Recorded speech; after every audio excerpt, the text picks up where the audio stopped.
Hoje não contarei nenhuma história minha, mas a que aconteceu com meu irmão, Policarpo Quaresma, um homem pequeno, magro, que usava piscinês, olhava sempre baixo, mas quando fitava alguém ou alguma coisa, os seus olhos tomavam por detrás das lentes um forte brilho de penetração, e era como se ele quisesse ir à alma das pessoas.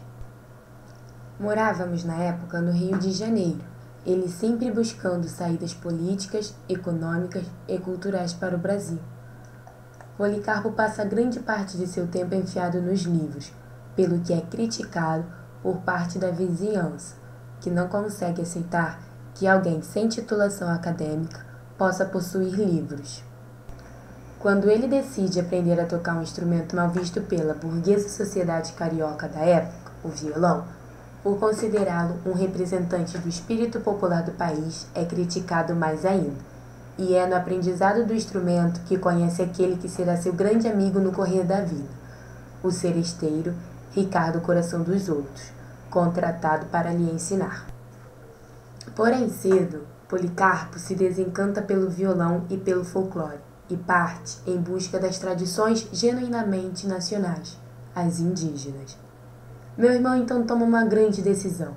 Resolve vender a nossa casa e comprar um sítio. Nosso novo lar se chamava Sossego. Lá, meu irmão tenta provar a fertilidade do solo brasileiro, lutando contra ervas daninhas, mas não obtém sucesso. Sua plantação não gerou muitos lucros. Logo depois, meu irmão se envolve sutilmente na política da cidade e acaba novamente sendo atacado por críticas e difamações. Mesmo depois de tanta confusão, ele resolve pedir ao presidente, Marechal Floriano Peixoto, reformas na área agrária do país, tomando rumo para o Rio de Janeiro. Chegando ao Rio de Janeiro, meu irmão é bem recebido por Marechal Floriano Peixoto, atual presidente, mas acaba se deslumbrando com o objetivo errado e segue os caminhos da revolta armada, tomando posto de major e lutando pela República. Seu batalhão chamava-se Cruzeiro do Sul. Com o tempo, meu irmão percebe que suas propostas de valorizar a pátria não são levadas a sério, percebendo que tudo não passa de uma ilusão. Com o fim da revolta, Policarpo é encarregado de cuidar de um grupo de prisioneiros. Após presenciar a escolha de prisioneiros a serem executados, ele escreve uma carta a Floriano Peixoto denunciando a situação. O maior herói que se teve nesse país é injustamente preso, acusado de traição. Ricardo, seu amigo de longa data, tenta ajudar, mas é inútil. Meu irmão é condenado ao fuzilamento sob acusação de traição.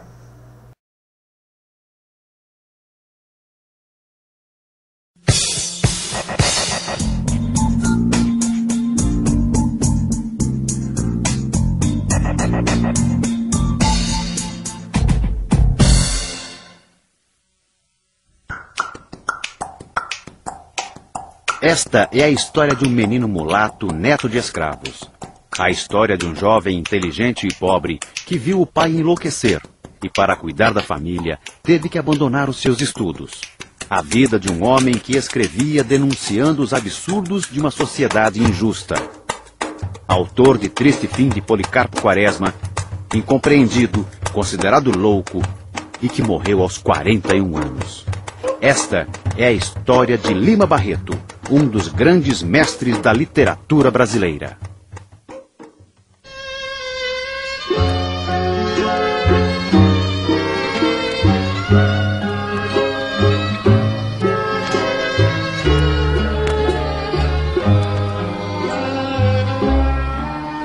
Afonso Henriques de Lima Barreto nasceu em 13 de maio de 1881, numa sexta-feira, na Rua Ipiranga, no bairro de Laranjeiras, Rio de Janeiro. Que ao amor tu dás abrigo, vem tirar dos olhos meus o pranto.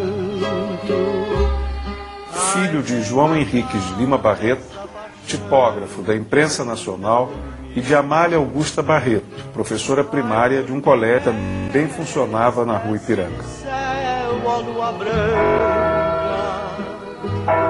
essa amargura O escritor foi batizado em 13 de outubro de 1881 na igreja de Nossa Senhora da Glória e teve como padrinho Afonso Celso, o Visconde de Ouro Preto, uma ilustre figura da época. Vem por Deus iluminar meu coração. Sua mãe morreu quando ele tinha apenas 6 anos de idade.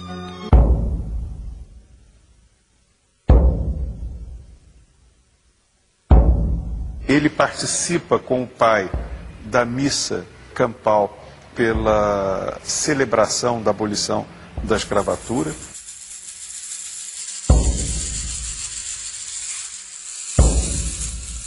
Ele guardou uma memória familiar dramática do golpe do 15 de novembro de 1889, da ditadura militar que se segue especialmente no duríssimo governo de Floriano Peixoto.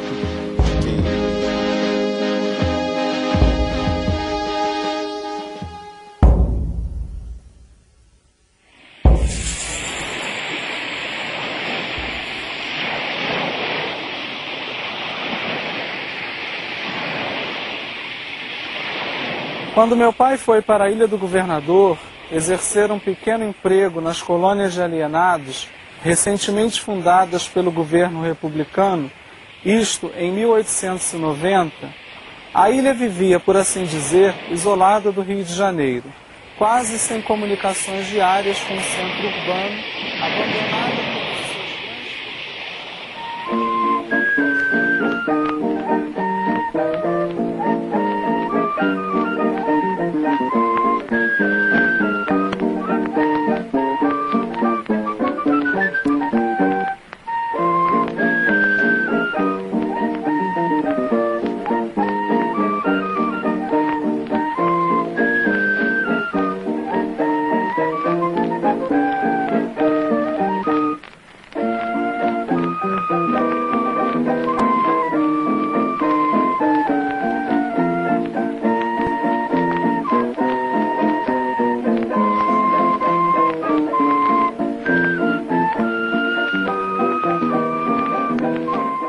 Então aquele mulato, um mulato escuro, dos cabelos arrepiados, ele entra numa escola de engenharia, ele entra na Politécnica, como se chamava naquele momento.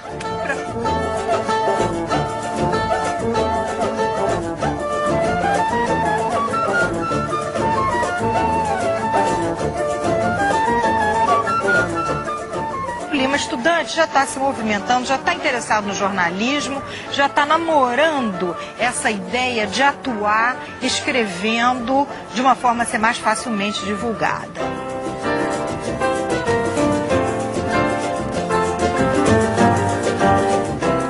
Começamos a observar um Lima Barreto já registrando os fatos da cidade do Rio, do centro do Rio especificamente, onde fica evidente a presença da Rua do Ouvidor e de algumas outras ruas importantes no período em que o escritor viveu.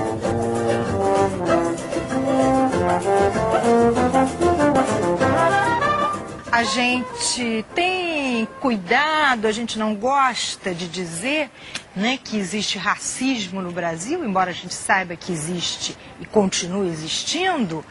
A principal barreira que o Lima encontra nesse momento é o racismo, é o conservadorismo dentro da própria universidade.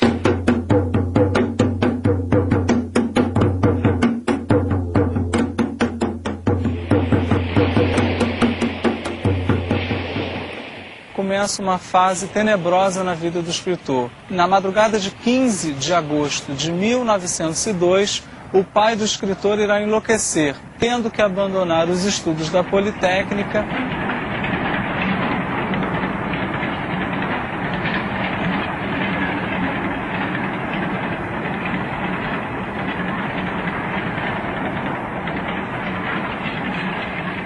E no ano seguinte, exatamente em 1903, irá prestar concurso para amanuense da Secretaria de Guerra, cargo que ocupará até a aposentadoria em 1917. Talvez, para nós hoje, leitores, isso tenha sido um benefício, porque não tivemos o engenheiro Lima Barreto, mas temos o escritor Lima Barreto.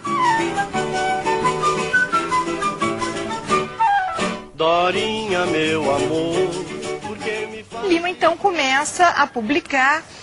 O primeiro trabalho, que só recentemente foi reconstituído, é uma série de reportagens que ele escreve para o jornal carioca Correio da Manhã.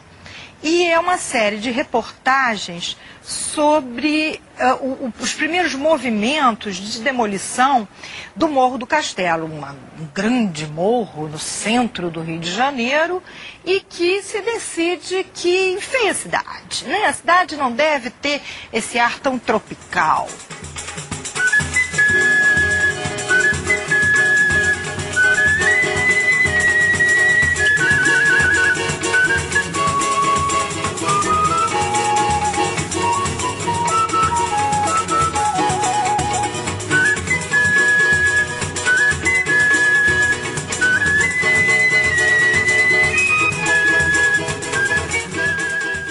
A relação de Lima Barreto com a cidade do Rio de Janeiro é uma relação visceral, né? O Lima, ele dizia isso, ele vivia a cidade, assim como a cidade vivia dentro dele. E nesse sentido, a cidade é para ele uma espécie de laboratório para pensar o Brasil. E a cidade é também o objeto de uma reflexão profunda sobre a sociedade brasileira do seu tempo, sobre a sociedade republicana.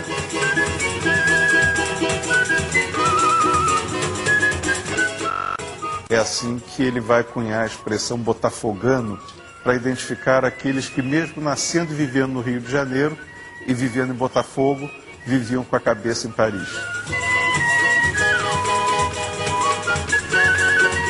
E ele então faz, nesse momento, os seus primeiros romances, que ele escreve ao mesmo tempo, que é o Vida e Morte, de M.J. Gonzaga de Sá, e o Recordações do escrivão Isaías Caminha.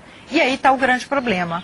O Recordações do escrivão Isaías Caminha é a história de um jovem aspirante a jornalista e que trabalha no jornal, e o Lima então cria uma série de personagens que todo mundo facilmente reconhece. O diretor do jornal, que é o Loberan, na verdade é Edmundo Bittencourt. Na vida real, naquele momento, o diretor do jornal Correio da Manhã. Mas enfim, quando o livro, o romance, vai a público, Edmundo Bittencourt fica absolutamente enfurecido com a crítica que sofre no romance e decreta que o jornal, que era muito forte naquele momento, nunca mencione o nome de Lima Barreto. E isso vai fazer com que a imprensa um pouco se feche contra esse jovem escritor que, se tivesse tido uma recepção.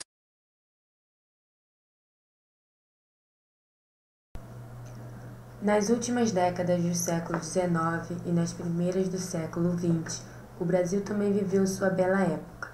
Nesse período, nossa literatura caracterizou-se pela ausência de uma única diretriz. Houve, isso sim, um sincretismo estético, um entrecruzar de várias correntes artístico-literárias. O país vivia na época uma constante tensão. Nesse contexto, alguns autores refletiam o inconformismo diante de uma realidade sociocultural injusta e já apontavam para a irrupção iminente do movimento modernista. Por outro lado, muitas obras ainda mostravam a influência das escolas passadas, realista, naturalista, parnasiana e simbolista. Essa dicotomia de tendências, uma renovadora e outra conservadora, gerou não só tensão, mas, sobretudo, um clima rico e fecundo, que o seu amoroso Lima chamou de pré-modernismo. Quanto à prosa, podemos distinguir 3 tipos de obras. Obra de ambiente rural e regional, que tem por temática a paisagem e o homem do interior. Obras de ambiência urbana e social, retratando a realidade das nossas cidades. Obras de ambiência indefinida, cujos autores produzem uma literatura desligada da realidade socioeconômica brasileira. Características: ruptura com o passado, por meio de linguagem chocante com vocabulário que exprime a frialdade inorgânica da terra. Inconformismo diante da realidade brasileira, mediante um temário diferente daquele usado pelo romantismo e pelo parnasianismo. caboclo, subúrbio, miséria, etc. Interesse pelos usos e costumes do interior, regionalismo com registro da fala rural. Destaque a psicologia do brasileiro, retratando sua preguiça, por exemplo, nas mais diferentes regiões do Brasil. Acentuado nacionalismo, exemplo, Policarpo Quaresma. Preferência por assuntos históricos, descrição e caracterização de personagens típicos, com o intuito de retratar a realidade política e econômica e social de nossa terra. Preferência pelo contraste físico, social e moral. Sincretismo estético, neorrealismo, neoparnasianismo, neossimbolismo. Emprego de uma linguagem mais simples e coloquial, com o objetivo de combater o rebuscamento e pedantismo de alguns literatos. Principais autores: na poesia, Augusto dos Anjos, Rodrigues de Abreu, João Barnenere, etc. Na prosa, Euclides da Cunha, Lima Barreto, Graça Aranha, Monteiro Lobato, Afonso Arinos, Simões Lopes.